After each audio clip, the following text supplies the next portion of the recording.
Hello मेरे प्यारे बच्चों, मैं हूं सुधीर पांडे। आप देख रहे हैं 100 times education classes the branch of knowledge. हम लोग बेटा पढ़ रहे हैं क्लास 9th की केमिस्ट्री चैप्टर नंबर 2, जिसका नाम है is matter around us pure. क्या हमारे आसपास के पदार्थ जो हैं वो शुद्ध हैं। तो बेटा हम लोगों ने पीछे देख लिया है क्या होता है शुद्ध, किसे कहते हैं मिश्रण के घटकों को अब हम लोग देख रहे हैं कैसे सेपरेट किया जाता है, कैसे जो है उनको अलग अलग किया जाता है। तो बहुत सारी विधियों को हम लोग देख चुके हैं। इस विधि में हम लोग डिस्टिलेशन मतलब आसवन विधि के बारे में पढ़ेंगे। हम लोग इसमें जानेंगे क्या होता है आसवन विधि और आसवन विधि का उपयोग कहाँ कहाँ पे होता है, तो जिसे हम लोग डिस्टिलेशन या सिंपल डिस्टिलेशन कहा जाता है।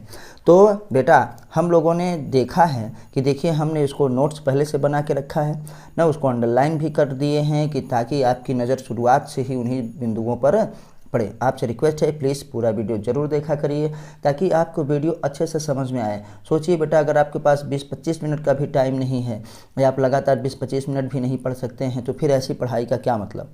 अपने अंदर पोटेंशियल लाइए, अपने अंदर शक्ति लाइए, बैठने की शक्ति लाइए, आदत डालिए ना। बुक्स अगर नहीं समझ में आ रहा है तो हमारी वीडियोज़ को देखिए। नोट्स नहीं पढ़ पा रहे हैं तो वीडियो देखते देखते आपको सुनते सुनते, देखना भी नहीं है तो चला के छोड़ दीजिए ना, बस उसको सुनते रहिए।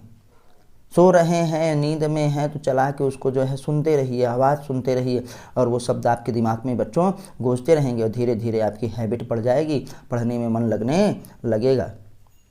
तो बेटा ज़्यादा टाइम न लेते हुए जो है वीडियो को चालू करते हैं। आइए देखते हैं डिस्टिलेशन आसवन विधि या जिसे हम क्या कहते हैं साधारण डिस्टिलेशन, सिंपल डिस्टिलेशन कहा जाता है। इस विधि के द्वारा न मिश्रण के, देखो यहाँ से अंडरलाइन है, उन घटकों को क्या है कंपोनेंट्स को पृथक किया जाता है जिसमें दो घुलनशील द्रव क्या है आपस में मिले रहते हैं। मेन यही है, दो घुलनशील क्या है हमारे पास द्रव आपस में मिले रहते हैं। इस विधि के द्वारा पृथक किए जाने वाले द्रवों के क्वथनांक, बेटा इसलिए है कि ये पूछ लेगा कि यह विधि किस आधार पर काम करती है। उन चीज़ों को पृथक किया जा सकता है जिनके क्या है बॉइलिंग पॉइंट में, जिनके क्वथनांक में पर्याप्त अंतर हो। पर्याप्त अंतर का मतलब 25 से ज़्यादा, 25 केल्विन से ज़्यादा, अब चाहे जितना ज़्यादा हो, 25 डिग्री सेल्सियस तक ज़्यादा हो कोई दिक्कत, 50 डिग्री सेल्सियस तक ज़्यादा हो कोई दिक्कत नहीं है, लेकिन 25 केल्विन से कम नहीं होना चाहिए। अगर 25 केल्विन से कम हो जाएगा क्वथनांक जो है तो क्या होगा, तब वो साधारण विधि के द्वारा नहीं हो पाएगा, तब वो फ्रैक्शनल डिस्टिलेशन प्रभाजी आसवन के द्वारा उस मिश्रण को अलग किया जाएगा। तो जब हमारे पास पर्याप्त अंतर का मतलब 25 केल्विन से ज़्यादा तो सिंपल डिस्टिलेशन और 25 केल्विन से कम तो क्या है फ्रैक्शनल डिस्टिलेशन, प्रभाजी आसवन विधि का उपयोग किया जाएगा। तो आइए बेटा हम लोग देखते हैं एग्जाम्पल, जैसे जल और एसीटोन, जल और एसीटोन के मिश्रण को जो है हम लोग साधारण क्या है आसवन विधि के द्वारा पृथक कर सकते हैं। आइए यहीं पे देखते हैं कि एक हम लोगों ने क्या लिया है, यहाँ पे ये जल है, अभी सब आगे देखेंगे ना, और इसी में क्या है हमारे पास एसीटोन भी है, तो उसको कैसे पृथक करेंगे हम लोग डिस्टिलेशन विधि के द्वारा, आसवन विधि के द्वारा ही करेंगे। अभी आगे इसका डायग्राम देख के अच्छे से समझेंगे। बेटा थोड़ा से और पॉइंट्स हैं इसमें हम लोग देखते हैं कि आसवन विधि में जलीय मिश्रण को, भैया इसमें किया क्या जाता है कि आसवन विधि में जलीय मिश्रण को पहले हम लोग क्या करते हैं गर्म करके वाष्प में बदलते हैं। वाष्प में बदलने का मतलब इवापोरेशन उसका करवाते हैं और फिर वाष्प को अलग अलग ताप पर क्या संघनित करते हैं, मतलब कंडेंसेशन ना, संघनित करके बीकर में भर लेते हैं। तो इसका मतलब इस विधि में कितनी चीज़ों को करते हैं हम लोग। पहले बेटा यहाँ पे देखिएगा हम लिख रहे हैं, पहले हम लोग इवापोरेशन करवाते हैं। क्या है इवापोरेशन, पृथक्करण, और प्लस क्या है कंडेंसेशन, कंडेंसेशन मतलब संघनन। तो जब हमारे पास क्या होता है इवापोरेशन पहले करवाते हैं गर्म करके और फिर ठंडा करके कंडेंसेशन संघनित करवाते हैं, तो हमारे पास क्या हो जाता है मिश्रण, जलीय मिश्रण, दो घुलनशील मिश्रण आपस में क्या हो जाते हैं अलग हो जाते हैं और वो बराबर किसके होता है, इसका मतलब यही है डिस्टिलेशन। तो अब डिस्टिलेशन के लिए ऐसे तो डिस्टिलेशन हो नहीं जाएगा, कि भैया भगोने में रखे और उड़ा दिए, तब वो केवल इवापोरेशन होगा, कंडेंसेशन नहीं करवा पाएंगे। तो इसके लिए बेटा हम लोग जो है एक क्या है बताइए, ये देखिए सिंपल डिस्टिलेशन का क्या है, इंस्ट्रूमेंट्स का उपयोग करते हैं। तकनीकी का हमारे पास जो है डिस्टिलेशन करवाने के लिए इस इंस्ट्रूमेंट्स कहिए या इसको डिवाइस कहिए, यंत्र कहिए, तकनीकी कहिए का इस्तेमाल किया जाता है, जिसमें हम लोग क्या है देखते हैं बेटा, जिसमें देखिए आपको पूरा डायग्राम दिखा दे रहे हैं ना, जैसे आपकी किताब में बना है तो हमने इसको हाथ से अपना बनाया है। तो आइए देखते हैं बेटा सिंपल डिस्टिलेशन में क्या होता है। सिंपल डिस्टिलेशन में हम लोग देखते हैं कि हमारे पास ये क्या है, डिस्टिलेशन फ्लास्क है, जिसमें हम लोग क्या है क्या दो घुलनशील मिश्रण को रखे हुए हैं। वो मिश्रण हमारे पास क्या है, मिक्सचर ऑफ एसीटोन एंड क्या है वाटर और एल्कोहल का मिश्रण भी आप ले सकते हैं। फिर इसको बेटा देखिए बर्नर की सहायता से हम लोग क्या करते हैं बेटा, इसको गर्म करते हैं। ये हमारे पास क्या है, स्टैंड है, जिसमें हमको रखना है डिस्टिलेशन फ्लास्क। तो अब इसको हम लोग बच्चा गर्म करते हैं तो यहाँ से वेपर बनना चालू हो जाता है। क्यों चालू हो जाता है, क्योंकि एसीटोन और क्या है वाटर का बॉइलिंग पॉइंट ना, जिसे हम क्वथनांक कहते हैं, अलग अलग होता है। एसीटोन का कितना होता है, यहाँ पे लिख रहे हैं 56 डिग्री सेल्सियस, और वाटर का बेटा हमारे पास क्या होता है 100 डिग्री सेल्सियस होता है बॉइलिंग पॉइंट। तो जब हम जिसको धीरे धीरे गर्म करने लगे तो जैसे 56 डिग्री पे पहुंचा तापमान ना, ये थर्मोमीटर है, हम लोग देखते रहते हैं, इसमें निगाहें गड़ाए रहते हैं। जैसे 56 डिग्री पे क्या है पहुंचा तापमान, एसीटोन क्या है वेपर बन करके उड़ने लगता है। देखो इधर से एसीटोन क्या है जाने लगा, और एसीटोन जब जाने लगा तो ये यहाँ से जो है, यहाँ से एसीटोन क्या है इधर आने लगा। अभी वेपर के रूप में है, एसीटोन अभी क्या था लिक्विड के रूप में, एसीटोन अब यहाँ पे आ गया वेपर के रूप में। और जब यहाँ पे आता है तो यहाँ पे देखो हमारे पास क्या लगा है बेटा, कंडेंसर, क्या है वाटर कंडेंसर। इसमें क्या है ठंडा पानी भरा हुआ है, क्योंकि इस वेपर को अब हम लोग ठंडा करेंगे, जो वेपर में था उसको ठंडा करेंगे, तो इसे हम क्या कंडेंसर भी कह सकते हैं, जो कि ठंडा करेगा। तो वाटर कंडेंसर लगे हैं ना, और यहाँ से पानी यही वेपर एसीटोन आएगा, ठंडा होगा, और ठंडे होकर के एसीटोन यहाँ पे अलग हो जाएगा। क्योंकि दोनों के बॉइलिंग पॉइंट में 56 डिग्री सेल्सियस है। मान लीजिए 56 के हम लोगों ने टेम्परेचर को मेंटेन ना कर पाया, और क्या है वाटर भी इवापोरेट होने लगा, टेम्परेचर 100 पे पहुंच गया, तो वाटर को क्या करते हैं इधर से हम लोग निकाल देते हैं।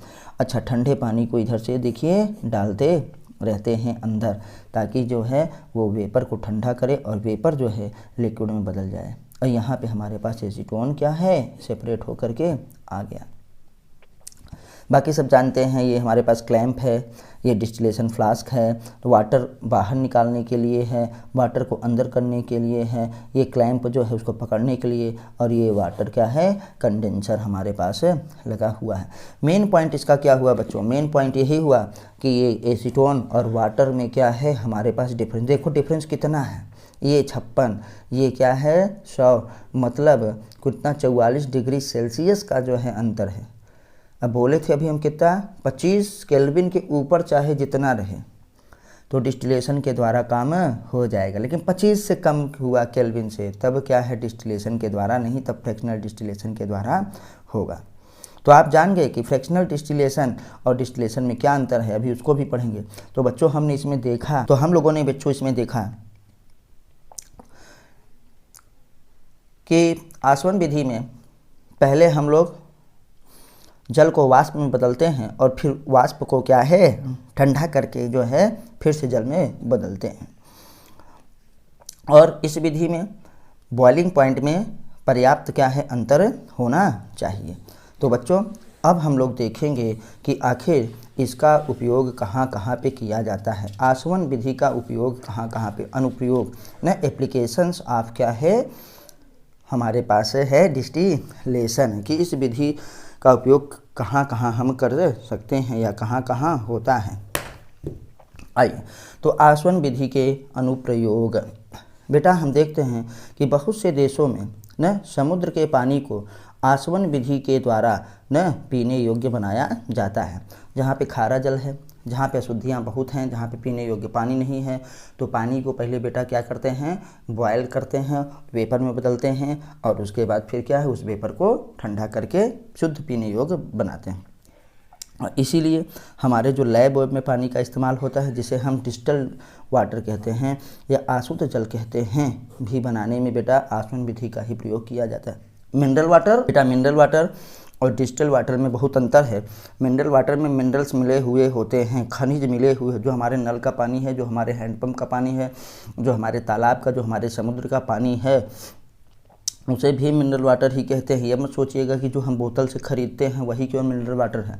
मिनरल वाटर का मतलब जिसमें मिनरल्स मिले हुए हों, वो चाहे जो है बेटा प्रकृति के द्वारा मिलाए गए हों और चाहे वो क्या है कंपनियों के द्वारा मिलाए गए हों। इसलिए हम लोग जो कैनले वगैरह का ना बिस्लरी का पानी खरीदते हैं, उसमें देखिए लिखा रहता है मिनरल वाटर और लिखा रहता है मिनरल्स आर एडेड, क्योंकि पहले उसको क्या है साफ़ किया गया, फिल्टर किया गया, रिफ़ाइन किया गया था ना, रिवर्स ऑस्मोसिस जिसे हम आरओ कहते हैं, करवाया गया था। उसके बाद फिर क्या है उसमें मिनरल्स को ऐड किया गया। और हम आप लोग के घर में जो पानी आता है ना, उसमें क्या है ज़मीन के द्वारा पृथ्वी से ही मिनरल्स ऐड रहते हैं, तो वो भी मिनरल जल है। तो जल हमारे पास जो है ये हुआ किस आधार पर, कौन सा मिनरल्स है, तो मिनरल वाटर, और उसमें मिनरल्स नहीं हैं, सब कुछ हटा दिया गया तो उसे आशुद्ध जल कहते हैं। और आशुद्ध जल को डिस्टिल वाटर इंग्लिश में, तो डिस्टिल वाटर को बेटा कैसे डिस्टिलेशन के द्वारा ही बनाया जाता है। पानी को गर्म करेंगे और फिर वेपर को इकट्ठा कर लेंगे, जो अशुद्धियाँ रहती हैं उसमें वो क्या है वेपर में नहीं बदलती हैं, तो ज़मीन में मतलब फ्लास्क में ही रह जाती हैं। तो कच्चे तेल जो हमारे पास क्रूड ऑयल आता है ना, मतलब पेट्रोलियम प्रोडक्ट्स को पेट्रोल, डीजल, केरोसिन न आदि में पृथक करने के लिए भी क्या है डिस्टिलेशन का उपयोग ही किया जाता है। मतलब जो कच्चा तेल आता है जिसे हम पेट्रोलियम कहते हैं, उस पेट्रोलियम में से बहुत सारे जो है प्रोडक्ट निकाले जाते हैं, जैसे पेट्रोल अलग, डीजल अलग, केरोसिन अलग, नहीं ग्रीस वगैरह अलग, ये सब भी बेटा सब मिला करके पेट्रोलियम प्रोडक्ट कहलाते हैं। इनमें डिस्टिलेशन का उपयोग किया जाता है क्योंकि इनके बॉइलिंग पॉइंट में पर्याप्त अंतर होता है। हमने देखा था कि एल्कोहल को भी पृथक करने के लिए क्या है डिस्टिलेशन आसवन विधि का भी उपयोग किया जाता है। कैसे, जल से एल्कोहल को भी पृथक करने में। और एक चीज़ जो है अभी जो बता रहे थे कि कैसे मिनरल वाटर होता है, कैसे आशुद्ध जल होता है, तो बेटा अवाष्पशील पदार्थ क्या है, अवाष्पशील पदार्थ और वाष्पशील पदार्थों के मिश्रण को भी आसवन विधि के द्वारा पृथक किया जा सकता है। मतलब कि एक जो वाष्प नहीं बनाएगा वो क्या हो सकता है सॉलिड, और दूसरा जो वाष्प बनाता है वो क्या हो सकता है बेटा लिक्विड ना। तो जैसे समुद्र के जल में हमारे पास क्या हो सकता है वो सॉलिड भी उसमें चीज़ें रहेंगी, लिक्विड तो पूरा पानी है, खारा जल है क्योंकि उसमें नमक वगैरह है, तो नमक का जो है वेपर नहीं बनता है।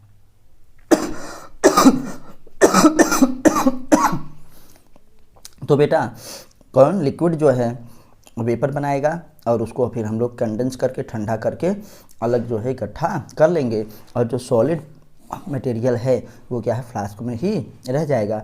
इसी विधि के द्वारा हमारे पास रेत और बालू के मिश्रण बालू, रेत या और पानी के मिश्रण को पृथक किया जाता है। तो जो सॉलिड चीज़ें हैं उनको भी हम लोग जो है इस विधि के द्वारा पृथक कर सकते हैं।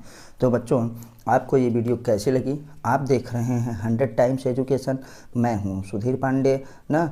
आपसे रिक्वेस्ट है कि प्लीज़ चैनल को सब्सक्राइब करिए, अपने दोस्तों के साथ शेयर करिए और उनको भी सब्सक्राइब करने के लिए बोलिए, ताकि हम उनको जो है और मोटिवेशन मिले और हम आपके लिए इसी प्रकार से अच्छी वीडियोस लाते रहें। वीडियो छोटी होती है, पूरा ज़रूर देखिए और एनसीईआरटी ज़रूर पढ़िए। फिर मिलते हैं अगले वीडियो में, तब तक नमस्ते, जय हिंद, जय भारत, वंदे मातरम।